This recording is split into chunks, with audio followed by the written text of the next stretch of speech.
Hi ಎಲ್ಲ big boss ಲವರ್ಸಿಗೆ ನನ್ನ ಕಡೆಯಿಂದ big hi. Big boss Kannada season 12 ನಿನ್ನೆ ವಾರದ ಒಂದು ಟಾಸ್ಕ್ ಕೊಟ್ಟಿದ್ದಾರೆ. ವಾರದ ಟಾಸ್ಕ್ ಅಂತಂದರೆ ಒಂದು ಕಡೆ ಟೀಮಿಗೆ ಅಶ್ವಿನಿ ಗೌಡ ಕ್ಯಾಪ್ಟನ್ನು, ಇನ್ನೊಂದು ಕಡೆ ಗಿಲ್ಲಿ ನಟ ಕ್ಯಾಪ್ಟನ್ನು. ನಿಜವಾಗ್ಲೂ ನಿನ್ನೆ ನನಗೆ ಕೆಲವೊಂದು ವಿಷಯಗಳು ತುಂಬ ಬೇಜಾರಾಯಿತು. ಅದು ಯಾಕೆ ಬೇಜಾರಾಯಿತು ಏನು ಎತ್ತ ಅನ್ನೋದು ನಾನು ಹೇಳ್ತಾ ಹೋಗ್ಬಿಡ್ತೀನಿ.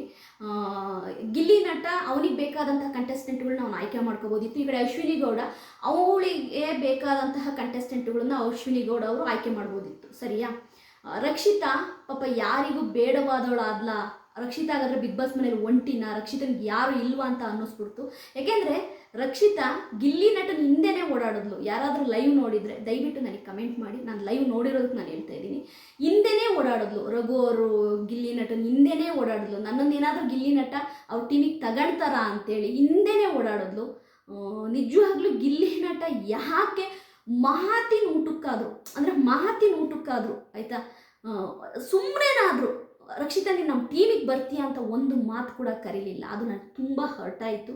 ತುಂಬ ಹರ್ಟ್ ಆಯಿತು. ಅಲ್ಲ, ಒಂದು ಮಾತಾದರೂ ಗಿಲ್ಲಿ ನಟ ರಕ್ಷಿತ ಜೊತೆಲೇ ಇದ್ದಾಳೆ, ಆ ಟೀಮ್ ಆಯ್ಕೆ ಆಗೋ ತನಕ ಜೊತೆಲೇ ಇದ್ದಾಳೆ. ಆದರೆ ಒಂದು ಮಾತನ್ನು ಕೂಡ ಗಿಲ್ಲಿ ನಟ ರಕ್ಷಿತಾ ಬರ್ತೀಯಾ ನೀನು ನಮ್ಮ ಟೀಮಿಗೆ ಅಂತ ಕರೀಲಿಲ್ಲ. ಅದೇ ಆದರೆ ಕಾವ್ಯನ ಹತ್ರ ಹೋಗಿ ಗೋಗರಿದ್ರು ಆಯಿತಾ, ಸ್ಪಂದನ ಹತ್ರ ಕರೆದ್ರು, ರಘು ಅಣ್ಣನ ಹತ್ರ ಕರೆದ್ರು, ಅದೇ ರೀತಿ ಸೂರಜ್ ಹತ್ರ ಹೋಗಿ ಗೋಗರಿದ್ರು ಆಯಿತಾ, ಎಲ್ಲರ ಇನ್ಕ್ಲೂಡಿಂಗ್ ರಾಶಿಕನ ಹತ್ರನೂ ಹೋಗಿ ಗೋಗರಿದ್ರು. ಆದರೆ ರಕ್ಷಿತನ ಹತ್ರ ಒಂದು ಮಾತು ಗಿಲ್ಲಿ ನಟ ನಮ್ಮ ಟೀಮಿಗೆ ಬರ್ತೀಯಾ ರಕ್ಷಿತಾ ಅಂತ ಕರೀಲಿಲ್ಲ. ನನಗೆ ನಿಜವಾಗ್ಲೂ ಕೂಡ ಅದು ತುಂಬಾ ಹರ್ಟ್ ಆಯಿತು. ಅಂದರೆ ಎಲ್ಲರೂ ಕೂಡ ಇಲ್ಲಿ ಗೇಮ್ ಆಡ್ತಿದ್ದಾರಾ, ಯಾರು ಇಲ್ವಾ ಇಲ್ಲಿ? ಹಾಗಾದರೆ ರಕ್ಷಿತಾ ಬಿಗ್ ಬಾಸ್ ಮನೆಯಲ್ಲಿ ಒಂಟಿನ ಅಂತ ನಂಗೆ ಅನ್ನಿಸ್ಬಿಡ್ತು. ಯಾಕೆ ಅಂತಂದರೆ ನಿಜವಾಗ್ಲೂ ಅಶ್ವಿನಿ ಗೌಡನು ಬಂದೆಲ್ಲಾದರೆ ರಕ್ಷಿತನ ಅಪ್ರೋಚ್ ಮಾಡಲಿಲ್ಲ ಅಂದಿದ್ದರೆ ಅವಳು ಏನು ಮಾಡಬೇಕಿತ್ತು? ಯೋಚನೆ ಮಾಡಿ. ರಕ್ಷಿತಾ ಏನು ಮಾಡಬೇಕಿತ್ತು? ಅವಳು ವಿಧಿ ಇಲ್ಲದೇ ಅವಳು ಆಯಿತಾ ಅಶ್ವಿನಿ ಗೌಡ ಟೀಮಿಗೆ ಹೋಗಿದ್ದು.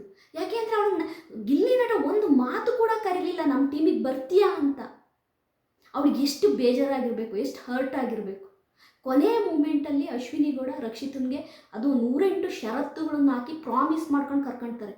108 ಷರತ್ತುಗಳನ್ನು ಹಾಕಿ. ಅವಳಿಗೆ ವಿಧಿ ಇಲ್ಲ, ನಾನು ಬರಲ್ಲ ಅನ್ನೋಕ್ಕೂ ಆಗಲ್ಲ. ಯಾಕೆ ಹೇಳಿ? ಈ ಕಡೆ ಗಿಲ್ಲಿ ನಟನೇ ಕರೀತಾ ಇಲ್ಲ ಆಯ್ತಾ. ಗಿಲ್ಲಿ ನಟ ಅವ್ರಿಗೆ ಯಾಕೆ ಬೇಕು ಅವ್ರನ್ನ ಕರ್ಕೊಂಡ್ರು. ಕೊನೆಯ ಗಳಿಗೆಯಲ್ಲಿ ಅಶ್ವಿನಿ ಗೌಡ ರಕ್ಷಿತನ ಹತ್ರ ಪ್ರಾಮಿಸ್ ತಗೊಳ್ತಾರೆ, ನಾನು ನಮ್ಮ ಗೇಮಿಗೂ ನಮ್ಮ ಟೀಮಲ್ಲಿ ಕರೆಕ್ಟಾಗಿ ಆಡೋದಾದರೆ, ನಮ್ಮ ಟೀಮಿಗೋಸ್ಕರ ಆಡೋದಾದರೆ ಬರ್ತೀನಿ ಅಂತ ಪ್ರಾಮಿಸ್ ಮಾಡೋದಾದರೆ ಬಾ ಅಂತ ಕರ್ಕೊಳ್ತಾರೆ. ಅದಕ್ಕೆ ರಕ್ಷಿತಾ ಅಷ್ಟು ಅಗ್ರೆಸಿವ್ ಆಗಿ ಗೇಮ್ ಆಡಿ ಅಶ್ವಿನಿಯ ಟೀಮು ವಿನ್ ಆಗೋಕ್ಕೆ ರಕ್ಷಿತಾ ಕೂಡ ಕಾರಣ. ಅಷ್ಟು ಚೆನ್ನಾಗಿ ಗೇಮ್ ಆಡ್ತಾಳೆ. ಹಾಗಾದರೆ ಗಿಲ್ಲಿ ನಟ ವಂಶದ ಕುಡಿ ಅದು ಇದು ಅಂತ ಹೇಳೋದೆಲ್ಲ ಸುಮ್ಮನೆನಾ? ಇದೆಲ್ಲ ನಾಮಕ್ಕೋಸ್ಕರನಾ? ಹಾಗಾದರೆ ಬಿಗ್ ಬಾಸ್ ಮನೆಯಲ್ಲಿ ರಕ್ಷಿತಾ ಒಂಟಿನ? ಹಾಗಾದರೆ ರಕ್ಷಿತನ ಬಲಕ್ಕೆ ಯಾರೂ ಇಲ್ವಾ? ಹಾಗಾಗೇನಾ ಇವರೆಲ್ಲರೂ ರಕ್ಷಿತನ ಕಂಡ್ರೆ ಅನ್ನೋದು? ಅದಕ್ಕೇನಾ? ರಕ್ಷಿತನಿಗೆ ಬಿಗ್ ಬಾಸ್ ಮನೆ ಒಳಗಡೆ ಆಯಿತಾ ಯಾರೂ ಇಲ್ಲದೆ ಇರ್ಬೋದು, ಆದರೆ ಬಿಗ್ ಬಾಸ್ ಹೊರಗಡೆ ಆಯಿತಾ ಕೋಟ್ಯಾಂತರ ಫ್ಯಾನ್ಸ್ ಇದ್ದಾರೆ, ಕೋಟ್ಯಾಂತರ ಪ್ರೇಕ್ಷಕರು ರಕ್ಷಿತನ ಇಷ್ಟಪಡ್ತಿದ್ದಾರೆ. ನಿಜವಾಗ್ಲೂ ನನಗೆ ಯಾಕೋ ಗಿಲ್ಲಿ ಬಿಹೇವಿಯರ್ ನನಗೆ ಇಷ್ಟ ಆಗಲಿಲ್ಲ. ಅದು ಒಂದು ಮಾತು ಆ ಹುಡುಗಿ ಹಿಂದೆನೇ ಸುತ್ತುತ್ತಾ ಇದೆ. ರಘು ಅವ್ರ ಹಿಂದೆ, ಗಿಲ್ಲಿ ನಟನ ಹಿಂದೆನೇ, ಎಲ್ಲ ಕಡೆ ಹಿಂದೆನೇ ಸುತ್ತುತ್ತಾ ಇದೆ. ಇಡೀ ಟೀಮ್ ಫೈನಲ್ ಆಗೋ ತನಕ ಗಿಲ್ಲಿ ನಟನ ಹಿಂದೆನೇ ಸುತ್ತುತ್ತಾ ಇತ್ತು ಆ ಹುಡುಗಿ. ಒಂದು ಮಾತು ಕೂಡ ಗಿಲ್ಲಿ ನಟ ಬರ್ತೀಯಾ ರಕ್ಷಿತಾ ನಮ್ಮ ಟೀಮಿಗೆ ಅಂತ ಕರೀಲಿಲ್ಲ. ಅಂದರೆ ಎಲ್ಲರೂ ಸ್ವಾರ್ಥನ? ಎಲ್ಲರಿಗೂ ಸ್ವಾರ್ಥ ಇದೆಯಾ? ಎಲ್ಲರೂ ಗೇಮ್ ಆಡ್ತಾ ಇದ್ದಾರಾ?